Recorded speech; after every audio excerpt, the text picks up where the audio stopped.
네, 먼저 네, 말씀해 주세요. 제약바이오 업종 오늘 장에서 또 오랜만에 상승이 나왔습니다. 일단은 제약바이오 업종들 시장이 안 좋을 때는 늘 같이 안 좋을 때도 있잖아요. 오늘 시장이 올라서 그런지 오랜만에 좀 상승이 나왔는데 어떻게 보시나요?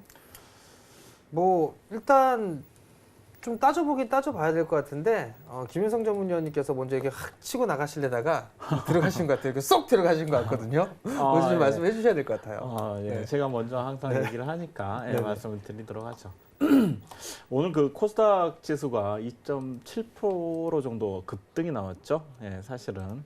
그리고 그 상당히 이 많은 종목군들이 상승 흐름으로 마감을 했습니다. 그래서 지수만 상승한 게 아니라 실질적으로 개인 투자자분들이 오늘 느끼는 조금 뭐 수익을 키우신 분들도 계실 거고 지난주에 낙폭과대에 따라서 이제 손실을 좀 만회하시는 분들도 많이 계셨을 텐데요. 오늘 흐름만 봐서는 상당히 나쁘지 않았다라고 말씀드릴 수 있을 것 같아요. 그리고 기관과 외국인이 큰 금액은 아니지만 코스닥 쪽으로 유입이 계속해서 들어와 주면서 전반적으로 종목군들이 상당히 상승 흐름을 보여준 하루였죠. 그리고 섹터별로도 전반적으로 2차 전지도 그동안 낙폭이 컸던 만큼 반등 자리가 나왔고요. 바이오 섹터도 그동안 정말 말도 많고 탈도 많고 지금도 티슈진 같은 경우는 악재들이 계속 터지고는 있지만 그럼에도 불구하고 시가총액 상위 종목군들로부터 해서 바이오 섹터도 반등이 좀 나와준 그런 하루였죠. 그리고 5G 섹터의 대장주들이 오늘 오이솔루션 상한가를 비롯해서 엄청난 또 강세 흐름을 보여준 그런 코스닥 시장이었다라고 보시면 될 것 같습니다. 그런데 과연 이제 바이오 섹터가 어떻게 움직일 것이냐 이런 것들을 조금 더 우리가 이제 예측을 해보자면 저는 기존에도 예전에 제가 지속적으로 말씀드렸듯이 바이오 섹터는 이미 종목별 차별화, 섹터 내에서도 종목별 차별화가 진행되고 있다라고 보시면 될 것 같습니다. 따라서 작년이나 재작년 연말처럼 어떤 바이오 섹터가 수급이 들어오면은 전반적인 모든 바이오 섹터 종목들이 상승 흐름을 보여주는 그런 시대는 지나갔다라고 보셔야 될 것 같고요. 그렇다면 어떤 바이오 섹터들이 어떻게 움직일 것이냐는 종목별 실적이라든가 헬스케어 관련이라든가 건강기능식품 관련 또는 종목별 이슈를 가지고 있는 그런 종목들만 제한적으로 차별화해서 움직이는 시장이 지속될 것이기 때문에 바이오 섹터 전반적으로 쉽게 함께 움직일 것이라는 전망보다는 개별적인 종목 장세로 바이오 역시 대응하는 게 맞다라고 보여지고요. 또 오늘 미국에서 또 그 아스코에서 이번 달 말에 개최가 되는 종양학회, 세계 최대 종양학회죠. 그거에 대한 초록이 발표가 있을 예정이고요. 그 다음에 미국 시간으로 저녁 5시니까 이제 시작이 됐겠네요. 그리고 내일 아침 6시에 발표가 되니까요, 우리나라. 이미 관련 종목들에 대한 초록에 나오는 종목군들은 이미 얘기가 나와 있긴 하지만 아무래도 초록 이후에 이번 달 말까지는 바이오 섹터들에 관련된 종목들도 관심을 좀 가져볼 필요는 있겠다라고 말씀드릴 수 있겠습니다.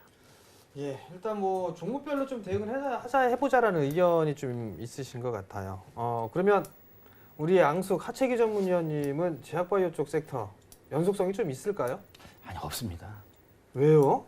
일단은 네. 이 주가들을 한번 살펴보면은 전부 다 고평가가 돼 있고 지금 또 악재들이 나오긴 하지만은 어떤 그 실험을 했을 때 실질적으로 우리가 피부적으로 좀 와닿는 그런 실적이 나오질 않고 계속해서 기대 심리만 지금 부풀려서 지금 올라가고 있거든요. 그리고 뭐 삼성 바이오로이스라든가 코오롱 티슈진 같은 뭐 다 좋다고 했는데 또 막상 뚜껑 열고 보니까 코오롱 티슈진 같은 경우는 오히려 이거는 그 사기성 같은 지금 그 이야기가 나오고 있기 때문에 그죠, 한정받았어요. 그러니까 이제 그거 완전히 지금 이제 투자자들을 좀 우려하는 그런 이 사건이 터졌거든요. 욕 좀 먹어야 돼요, 예, 그게요. 그러다 보니까 그런 여파가 계속해서 지금 미치고 있고 그다음에 셀트론이라든가 셀트론 제약, 뭐 셀트론 헬스케어도 지금 제대로 좀 탄력을 받지 못하고 가고 있다는 계속해서 하향세를 좀 유지를 하고 있고. 그러니까는 지금 제약 바이오주들이 뭐 2015년, 뭐 2016년 좀 잠깐 또 눌렸다가 2018년 이렇게 장밋빛 인생을 좀 펼쳤는데 그 장밋빛 인생이 지금 이제 저물어 가고 있다. 이미 또 저물었고 계속해서 저물어 가고 있는 부분이 되겠고요. 일단은 이제 제약 바이오 중에서도 그 2015년, 2017년에 좀 가지 않고 좀 저평가돼 있으면서도 나름대로 그 재료가 가지고 있는 종목들이 있었어요. 그런 종목들에다가 좀 여러분들께서 좀 포커스를 맞추고 또 대응을 해보시란 말씀드리면서 과거에 올라갔던 종목들이 계속 올라갈 것 같은데 오히려 그거는 올라가지 않고 계속해서 하향세를 좀 갈 것 같고 저기 뭐냐 과거에 뭐 2015년, 16년, 17년, 18년대에 가지 못했던 종목들이 오히려 더 개별적으로 어떤 이슈를 만들어서 상승할 수 있기 때문에 그런 종목에다가 좀 관심을 가져보시란 말씀드립니다. 예, 사실 이게 제약바이오 쪽 섹터들의 연속성들은 그렇게 크지는 않을 거예요. 근데 이제 확인을 해봐야 될 부분들이 있는데 제가 얘기를 안 하려고 했었는데 인보사, 코오롱생명과학 이거 참 나쁜 기업이라고 저는 생각을 하거든요. 다 그 생각하죠. 근데 그죠? 방송에 대놓고 이야기 못 하는 아니 거지. 근데 대주주들은 이미 뭐 알고 있었다라는 그 기사들도 있었단 말이에요. 그렇죠. 그러면 제가 만약에 주주라면 저 소송 걸어요. 솔직히 그러겠죠. 이건 개인 도덕성에 참 문제가 있는 상황이잖아요. 이미 소송 준비 중에 있잖아요. 아, 그래요? 소액 주주들. 예. 제 생각에 좀 뭔가 빠르네. 빠르게 나가네요. 이미 변호사들이 다 취합해가지고 네, 네. 네. 진짜 이런 기업은 사실 이게 코오롱생명과학이 작은 기업이 아니잖아요. 그렇죠. 작은 대기업인데요. 기업이 아닌데 대기업은 한정 의견을 좀 받았단 말이에요. 근데 만약에 이게 중소기업이었다면 한정이 나왔을까요? 그냥 소리 소문 없이. 그죠? 예. 그냥 뭐 거절 의견을 주지 않았을까라는 좀 소리 생각이 소문 없이 드는데, 네, 전 솔직히 배신감이 되게 클 것 같아요. 이 기업에 있어서 투자자분들 소송 거세요, 같이. 저라면 소송 겁니다, 이 기업. 왜냐하면 해보고 나서 그 부분들에 있어서 모르는 상태에서 열심히 해서 이 부분들이 나왔다라면 할 말이 없는데 뭐 신문 기사가 정확하진 않겠지만 이미 뭐 몇 년 전부터 뭐 알고 있을 수도 있다라는 그런 얘기가 나온다라는 것 자체가 사실 이거 투자를 하면 안 되는 기업이에요. 솔직히 이 기업 자체가. 그렇기 때문에 너무 이 배신감이 느껴지는데 제가 이런 말씀을 왜 드리냐면 꼭 시장 반등 나올 때 많이 빠진 주식을 사신단 말이에요. 개인 투자자분들. 그렇기 때문에 이런 주식을 사지는 마시고 차라리 돌려 세울 수 있는 뭐 기다렸다가 돌려 세우는 그런 종목군들을 보시는 게 더 좋다라고 좀 판단이 되고요. 저는 솔직히 장기적으로 제약바이오 안 끝났다고 저는 판단을 하고 있어요. 안 끝났다고 판단을 하고 있고 다시 올라갈 만한 그런 종목군들도 있는데 사실 이 제약바이오 쪽에 있어서의 섹터는 기본적 분석으로 할 수 있는 부분들이 없어요. 너무 이 고밸류로 되어 있는 그런 사항들이기 때문에 이게 뭐 진짜 계약 하나 한 건이나 그다음에 임상에 대한 부분들 판권을 넘긴다거나 이런 부분들이 워낙 이 규모가 큰 그런 부분들이기 때문에 꿈을 먹고 사는 섹터라고들 얘기들 많이 하잖아요. 근데 저는 아직도 여전히 기회는 남아 있다라고 좀 보는데 정부나 지금 이 시장 자체가 제약바이오 쪽 섹터를 못 가게 막는 게 아닌가라고 좀 판단이 됩니다. 물론 선진 시장의 제약바이오 섹터도 그리 좋지는 않아요. 그렇기 때문에 우리나라 제약바이오 섹터만 좋을 수는 없는 그런 사항들이기 때문에 때를 좀 기다려야 되지 않을까라고 좀 판단이 되고 그나마 위안을 삼아줄 수 있는 뭐 제약바이오와 좀 유사한 헬스케어 쪽이 있습니다. 그 헬스케어 쪽은 오히려 좀 더 괜찮지 않을까라고 좀 판단이 되는데 우리 앙숙 예. 헬스케어 쪽 뭐 이렇게 예를 들어서 헬스케어라든가 의료기기 예. 뭐 이런 쪽은 어떻게 보세요?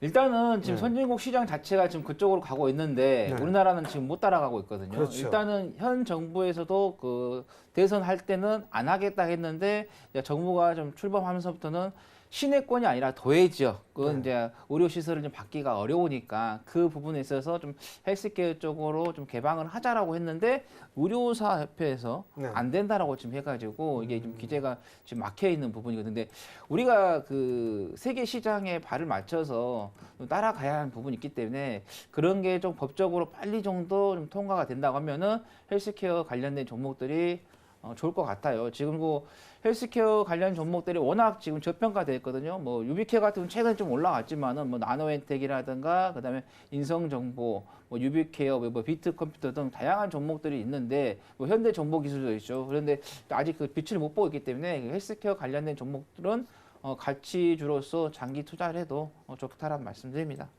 그러면 혹시 김현성 위원님께서는 의료기기나 이 헬스케어 쪽은 일단 뭐 혹시 투자 마인드나 뭐 이런 쪽으로 볼만한 혹시 종목을 이렇게 숨겨 놓으신 게 혹시 있으시면 좀 수익률이 원체 좋으시기 때문에 이게 툭 던지면은 다들 보실 것 같아요. 투자자분들이. 아, 네. 오늘 제가 따로 네. 그 일부러 그 관심 종목으로 가져온 종목은 없는데요. 네네.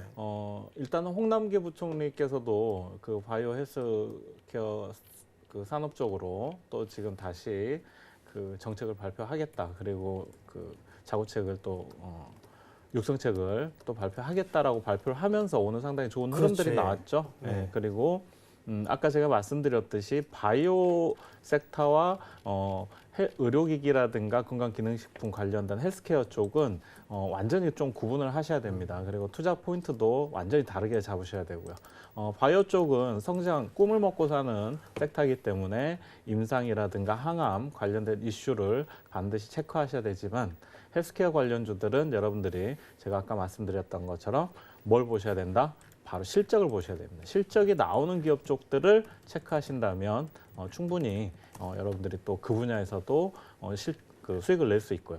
지금 뭐 HL 사이언스 같은 종목들은 시장과 무관하게 지금도 계속해서 사상 최고가 랠리를 진행을 하고 있는 종목들이죠. 그런 종목들은 실적들이 굉장히 성장성과 함께 기대가 되고 있는 종목군들이기 때문에 실적에 여러분들이 포커스를 맞추신다면 이 섹터도 충분히 어려운 장에서도 수익을 낼 수 있다. 이렇게 말씀드릴 수 있겠습니다.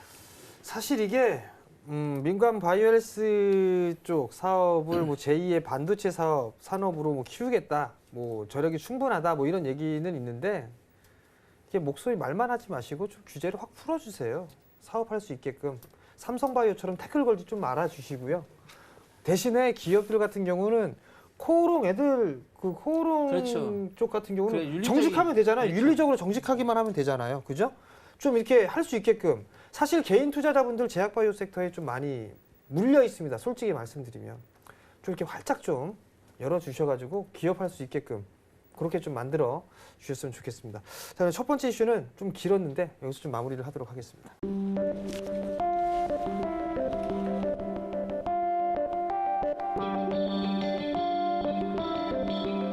글로벌 경제 채널 서울경제TV